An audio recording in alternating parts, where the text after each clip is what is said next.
কেউ কি দিতে পারো প্রেমিকার ভালোবাসা? দেবে কি কেউ জীবনে উষ্ণতার সত্য আশা? তোমরা কেউ কি দিতে পারো প্রেমিকার ভালোবাসা? দেবে কি কেউ জীবনে উষ্ণতার সত্য আশা? ভালোবাসার আগে নিজেকে নিও বাজিয়ে, আমার মনের মতন নিও সাজিয়ে। আমি বড় অসহায় অন্য পথে, একটি নাটকই দেখি মহাকালের মঞ্চে।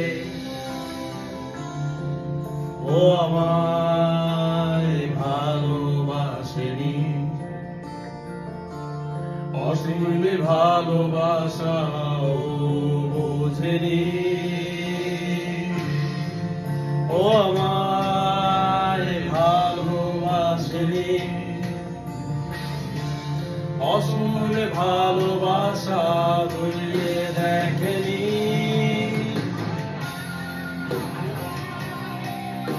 জীবনে আর যাই করেন না করেন, আপনার ভালো লাগার মানুষটারে, ভালোবাসার মানুষটারে কোনো হারাইবেন না। এই কথাটা আমি আমার এক বন্ধুরে কইছিলাম। আমার বন্ধু কইতেছে, মেয়েরা বেওয়াফা, ওরা মন থেকে ভালোবাসতে পারে না। ভালোবাসা একজনের প্রেম করে, আরেকজনের বিয়ে করে আরেকজন। ওই সমস্ত মাইন্ডের যারা আছে, আমি তাদেরকে বলতে চাই, আমরা ছেলেরা যা মন চায় তা করতে পারি। যার মন চায় আমার পাওয়ার জিনিসের লেগে, তাহলে যুদ্ধ করতে পারি, তর্ক করতে পারি, কিন্তু মেয়ের এটা পারে না। ঠিক আছে? তো না চাওয়া পাওয়ার থেকে অনেক কিছু না করতে করতে তার ভিতরে এতটাই যে দুঃখ কষ্ট সৃষ্টি হয়, তো ওই দুঃখ কষ্টের যে আত্মচিৎকার গুলা খেয়াল করবেন, 100 ভিতর 80% মেয়েরাই তাদের বিয়ের সময় যে তার বাসা থেকে চলে যায়, ওই সময় একটা অনেক কান্নাকাটি করে। তো ওই কান্নাকাটির 80% মেয়ের মূল কারণই হচ্ছে যে তার মনের মানুষেরা না পাওয়া, নিজের ইচ্ছার বিরুদ্ধে আরেকজনের কাছে চলে যাওয়া। তো এটা আসলে সবার বোঝার ক্ষমতা নাই।